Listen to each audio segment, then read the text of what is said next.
Today is a good day. Why is it a good day? Well, I'm officially broke. Why am I happy about that, you may ask? Well, there's a long story to this. So this semester, I may get away with avoiding having to take out a new private loan. In return, I'm gonna have to pay either through scholarships or out of pocket the rest of the semester. And it's not an insignificant amount of money.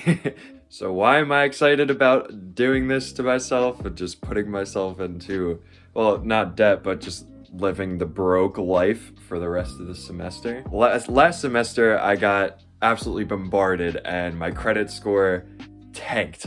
Because within a day, I paid off one of my old loans. Also, the federal student loans, those hit. My private loan hit, and I got a hard inquiry from taking out that private loan, all within the same day. And my credit score tanked by like 30 or 40 points. So that sucked. Not good news. Not that I necessarily need my credit score now to be great, because I'm not taking out any loans at this minute, but it was just not something I wanted to see. But this semester is a little different from previous semesters because I don't have to pay as much in housing because I'm living at home, I'm learning online. So COVID was a little bit of a blessing in that respect where I don't have to pay an exorbitant amount just to live at school, which makes this semester just a little bit more affordable. So in that respect, I may be able to get by this semester if I just bust my ass to work a little bit more, so that way I could just pay off the semester instead of taking out a new loan. Then I avoid taking out that new loan, having the federal loans hit, and also that hard inquiry all at the same time. So my credit score should just, it might drop a little bit when the federal loans hit, but it should, keep climbing for a bit. Keyword should, because nobody knows even how the algorithms work with the credit scores. But that just got me thinking. I was looking over my accounts and I got some money invested, and I made a good percentage this year because I invested, when everything started crashing with COVID and everything like that. Then I started thinking, should I be investing right now or should I be paying off my debt? Which is a common question amongst people who are going through school or trying to pay off school debt right now. So this isn't financial advice. This is just me being excited about my own personal finance. You could take whatever lessons you want from it, but I'm just talking. All right, I just wanted to get this off my chest, spit out some ideas. Maybe you guys will take something from it. Maybe you won't. Maybe you'll think I'm stupid. Maybe I'll think I'm stupid in a month from now, but we'll see. So I'm gonna show you just a little bit of what I'm working with. So this year was a very abnormal year. We were dealing with a pandemic, which something that this happens maybe once a century. I don't expect something like this to happen again. There will be recessions, but something like a pandemic hopefully won't happen in our lifetime again. But we will see. But just this year alone, I started, like I said, putting my money in around March when everything started tanking. And I made around 35% gains on that, which is amazing. Do I expect to make 35% annually every year? Absolutely not. Like I said, this is a very interesting time, and I'm just glad that I got in when I did, and I'm happy with those returns. But if we're basing returns off of something like the S&P 500, we'll say a rough estimate that makes around 8% a year. So then we come into back with the student loans. My private student loans are also around 8.5% a year. And those two compound on each other. So we have my investments, which I'll use not the 35%, I'll use 8% estimate because I do invest more so with ETFs. We'll say around 8% gain every year on average. My student loans around 8.5% going into debt compounded annually. So with that, we have around a net zero to maybe even slightly negative with where my money is right now. Or at least if I were to keep it that way in the future, in the long run. Hello, future Ryan here. I want to say younger and more ignorant Ryan. I spit on you for being so ignorant. In my excitement, I messed up some basic mathematics in my head, and I wasn't determining, weights, numerical weights, when you're associating with how much you want to contribute to each, and also the fact that debt and investments, they're compounded slightly differently. Yeah, let's just go over this topic really quick, because investments versus debt, slightly different, but also similar. We'll just get into it. All right, so here's the differences between, a loan and something that's a debt, that's accumulating debt over time, and something like an investment or an asset that's appreciating over time. So with an investment, you have your time and you have your money over time. And we'll say that we have an initial investment I. Over time, that's going to start to accumulate like that. If you're doing well, if you're not, then it's going to be tanking. Let's say that at T0, we decide to contribute more money to our investments. This is going to jump up by X amount, however much we want to contribute. With our initial investment, the trajectory looks kind of like that. However, the slope here, the slope of the tangent, actually is going to increase because we have an increased amount of money. So it's not going to stay along this trajectory as if you were to imagine taking this and sliding it up. It's actually going to increase in its acceleration, and it's going to increase to whatever amount it hits over here. So you can imagine that it's actually sliding this function to the left. We could see here that this tangent line is a little bit steeper than the one before it, and that's the new path that it's going to accelerate at. So imagine if you continue to do this, the function or your investments are going to accumulate faster and faster the more money that you put into it over time. So if you want an analogy for this, you could just imagine that there's a ball rolling down the hill, and that ball is accumulating wealth as it rolls down that hill.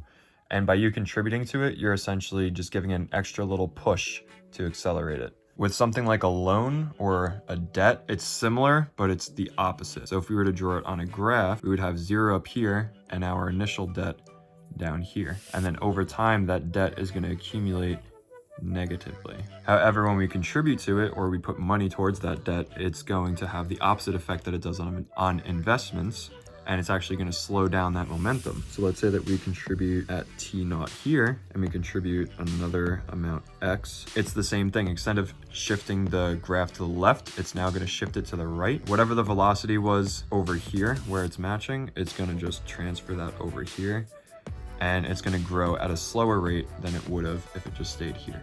Once again, using the ball on a hill analogy, your debt is accumulating over time like a ball going down a hill, but every time you contribute to it, you push the ball back a little bit, or you tap the ball back, so it starts to slow down over time. So it's a very simple concept, but for whatever reason, I had a brain fart and I just wasn't thinking about that when I was recording this video a few days ago. But this is essentially both of them combined. So we have our investments on the top, which are accelerating every time we make a contribution, and our debt, which is, slowing down its momentum every time we make a contribution. So yeah, that kind of goes over the confusion that I had previously, where if you contribute to debt the same amount as you do your investments and they both accumulate at the same rate, then your net would be 0, which is not true. And I'm going to further that point because I made a program, because that's what people do when they code and are programmers. They make programs, even if they only plan to use it one time. So bear with me with the video quality of this. I could just open up OBS Studio and actually create a decent presentation, but this is what I'm doing. It's just a lot quicker and simpler. If you want me to go more in depth with this or make like a more detailed video, then just let me know. So here we have set up the similar scenario that I was thinking of, and we have initial investment equal to our initial debt. Both rates are the same, and we're also contributing to both of them with the same amount. As we know now, we know that every time that you contribute to debt, it actually slows down its progression, whereas with investments, it accelerates its progression. So if we press progress, it's gonna increment the year by 1, and we're gonna start to see that the debt pretty much stayed around the same, but our investments started to grow. And if we continue that over time, we could see that even though everything is exactly the same, our investments are accumulating much faster than our debt is. Now, if we try in a slightly different environment where we're contributing less than the threshold of our debt, so I think it's around like 300 is the threshold, where it borders between whether your debt is accumulating exponentially or whether or not it's decreasing exponentially. So if we just update our charts and we progress this way, we could see our debt is starting to accumulate more, but our investments are increasing much faster than our debt is. And over time, we could see that our investments are outweighing our debt, even though we're contributing to our debt less than the interest rate. So it might seem just like a foolproof plan. Why not just dump all of your money into your investments? Well, here's the other factor that you have to consider. The initial amount of your investments versus your debt, and also how much you're contributing, has an important role. And right now, our debt and our investments are the same. So in this battle, investments win. But if we change the scenario just a little bit, and we say that we have $20,000 worth of debt as opposed to 500, and we update our chart, we could see that our debt is significantly more than our investments, which is typical of college kids. So if we start to look at it over time, we could see that our debt is increasing. Our investments are also increasing, but when we look at our net, which is this bluish area down here, our net gains is all in the negative, and it's further growing in the negative. And this signals to us that we need to contribute more so to our debt than our investments, because if we just continue on the same path, we're just going to grow further and further in debt. So here's another scenario. Instead, we're going to be contributing $1,600 a year to our $20,000 debt and continuing the $400 to our $5,000 investment. Now, if we were to update our chart and progress, then we could see that over time, our debt is starting to decrease. And that's because this is slightly above the interest rate that we would need to pay for our debt. And so if we continue to increase the time, we could see that not only is our debt going down, but the amount of money that we have is increasing. And it's actually, the key part is that it's converging towards if we were to just invest